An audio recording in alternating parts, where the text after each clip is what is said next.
Seja bem-vindo à Revista Fórum, eu sou Carlito Neto, historiador e cientista político, e hoje a gente está aqui para analisar esse emaranhado de situações envolvendo Irã, envolvendo Israel e envolvendo os Estados Unidos da América. A gente viu que no último final de semana, o presidente dos Estados Unidos da América, Donald Trump, mandou atacar instalações nucleares lá no Irã, e aí começou a famosa guerra de narrativas. Vendeu a ideia, inclusive, de que a missão teria sido um sucesso, que, entre aspas, teria destruído todas as instalações que ameaçavam a comunidade global do mundo, global do mundo, para ficar bem redundante mesmo, por conta da criação de armamentos nucleares produzidos ali por parte do Irã, segundo os Estados Unidos da América, mas a narrativa não colou. Vamos lembrar que em 2003, por exemplo, os Estados Unidos da América invadiu o Iraque, alegando ali que a invasão era necessária porque tinham sido constatados em estudos feitos pelos Estados Unidos da América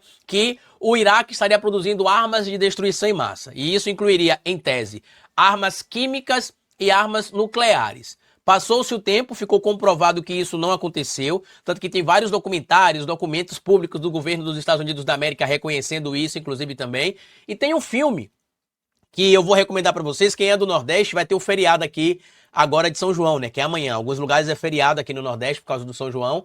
Assistam um filme chamado Zona Verde, que é o filme com o Matt Damon, que ele mostra ali, né, o que aconteceu, né, o personagem dele foi pra guerra no Iraque para poder pegar as supostas armas de destruição em massa, chegou lá e se descobriu que nunca teve arma nenhuma. E aí eles criaram ali, acho que em 2005, se não me falha a memória, o tal eixo do mal. O presidente na época, George Bush, criou o eixo do mal, que incluiria Irã, Iraque e Coreia do Norte. Segundo eles, esses países representavam uma ameaça para o mundo e incentivavam o terror no mundo. Agora, ao atacar o Irã, o Donald Trump diz que os ataques foram necessários para poder impedir que o país que mais supostamente investiria em células de terror não ameaçasse os estadunidenses. Já em Israel, a narrativa é que Israel precisou atacar o Irã para evitar que acontecesse o novo Holocausto contra o povo judeu, porque agora Israel sempre tira a cartada do antissemitismo. Basta você falar qualquer coisa contra Benjamin Netanyahu, contra o Estado de Israel, que automaticamente você passa a ser alguém que odeia os judeus,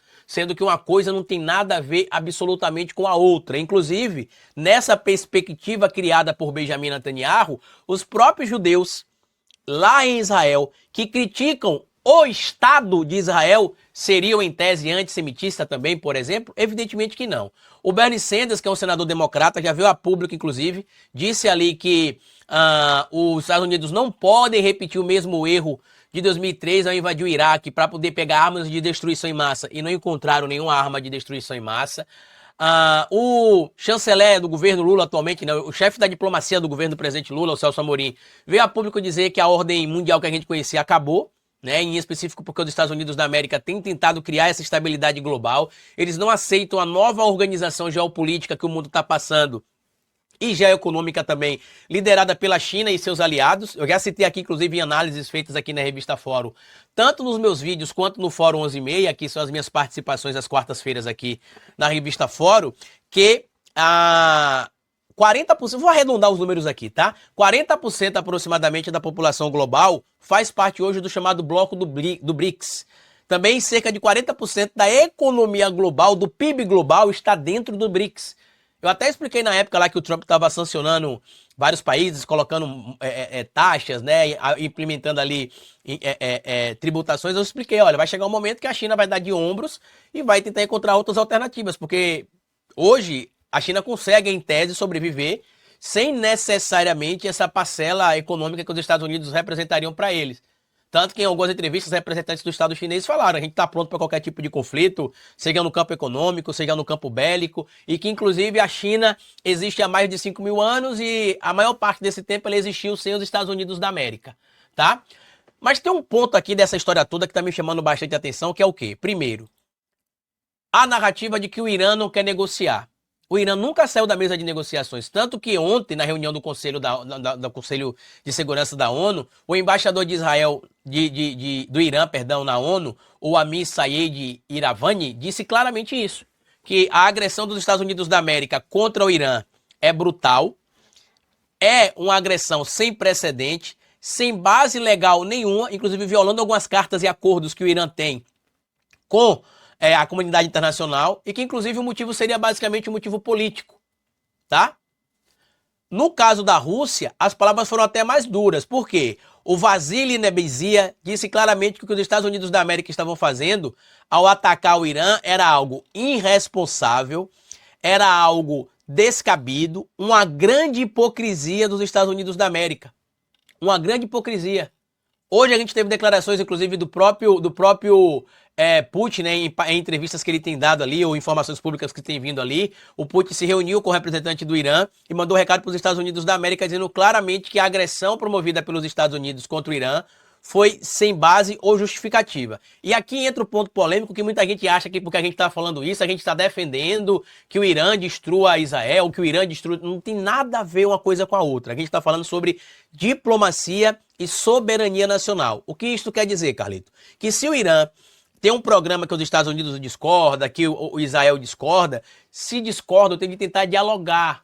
Primeiro, para respeitar a diplomacia internacional. Segundo, para respeitar a soberania dos estados, como é o caso do Irã, por exemplo. Outro fator que muita gente não está citando é que o Irã é o país ali no Oriente Médio que afeta, que ameaça diretamente Israel no que diz respeito ao poderio bélico. Porque diferente do que Israel faz com a Palestina, que praticamente não tem resposta, com o Irã não. O Irã tem um poderio bélico grande. Se não me falha a memória, o Irã tem o maior exército ali daquela região. Tem o maior exército daquela região. E é isso que deixa, evidentemente, Israel preocupada com essa tese de que se cutucar o cão com a vara curta, a resposta vem muito pesada e Israel não vai conseguir lidar. E aí o que é que se faz para construir essa narrativa? Trump diz que o Irã financia o terror e que existe, inclusive, um risco de um novo 11 de setembro graças a esse financiamento suposto do Irã ao terror. E Benjamin Netanyahu puxa a cartada do antissemitismo e do holocausto, alegando que o Irã representa um risco para o povo judeu. Que o Irã quer construir armas nucleares para exterminar, eliminar o povo judeu. O que é interessante é que essa narrativa do Benjamin Netanyahu é retórica pura. Não encontra respaldo na realidade. Assim como, por exemplo, a própria narrativa do Trump. Por quê? Ele sempre aponta o país que ele quer atacar como um dos financiadores do terror no mundo. Eles já fizeram isso com o Afeganistão, fizeram isso com o Iraque, fizeram isso com o Iêmen, já citaram em momentos passados o Catar e a Arábia Saudita, de alguma maneira, como sendo supostamente conivente com esses movimentos de terror. Então não existe nem credibilidade, nem seriedade no que os Estados Unidos da América têm feito nesse momento junto com Israel. O que eu posso dizer para vocês é que realmente a ordem mundial acabou, como disse o ministro Celso Amorim, do jeito que a gente conhecia, depois ali da Segunda Guerra Mundial, depois da queda do Muro de Berlim, mudou completamente, né? Ali do início da década de 90 para cá, mudou muita coisa e mudou de novo agora, certo? E também deixar claro aqui que eu não acredito que nós teremos uma catástrofe de consequências globais. Não acredito que a gente vai ter ali o início da Terceira Guerra Mundial.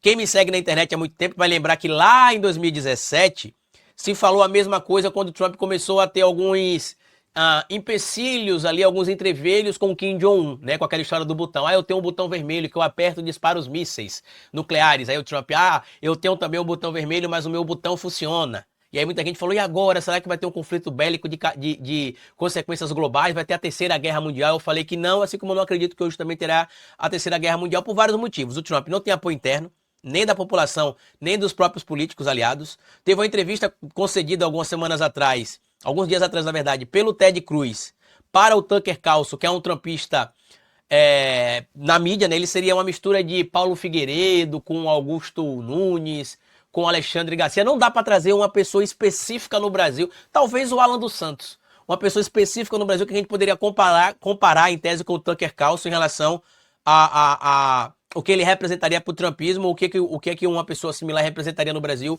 para o bolsonarismo. E ele entrevistou o Ted Cruz, que é um trumpista mais trumpista que o próprio Trump, em alguns momentos, e humilhou ali o Ted Cruz. Muita gente ficou até surpresa, eu particularmente fiquei surpreso, né? Jamais imaginaria que o Tucker Carlson iria humilhar um senador republicano, aliado do Trump, ainda mais com as pautas que foram defendidas ali por ele, que é a defesa do Estado de Israel, atacar o Irã, isso e aquilo. O Tucker Carlson foi contra tudo isso, disse que não fazia sentido entrar nessa guerra, que tinha gente, inclusive, precisando de ajuda nos Estados Unidos da América e não no Irã neste momento, e sem falar que a guerra colocaria um alvo nas costas de todo cidadão americano ao redor do mundo.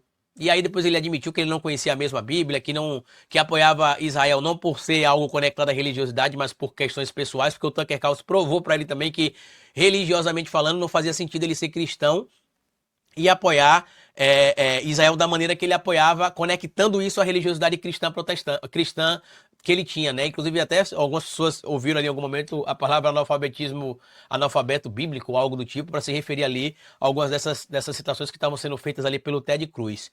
O que está acontecendo nesse momento é que o mundo não entrou no grito do Trump, diferente de outros momentos que toda vez que os Estados Unidos da América atacavam, entre aspas, rival, você tinha logo ali a resposta de cara de aliados da Europa manifestando solidariedade. O que você teve nesse momento foi o oposto. Foram críticas duras e severas, ser bem redundante aqui, ao que o Trump fez. Mas deixa aqui o seu comentário sobre o que você acha que vai acontecer. Compartilhe esse vídeo, se inscreva aqui no canal da Revista Fórum, interaja com nossos conteúdos aqui. Se você não me segue no meu canal também, me siga no canal O Historiador. Desculpa a voz, eu tô meio gripado aqui no Nordeste, meu amigo. Baixou a temperatura de 25, 23 graus, a gente já fica logo gripado, porque pra gente é muito frio. Então tô gripado.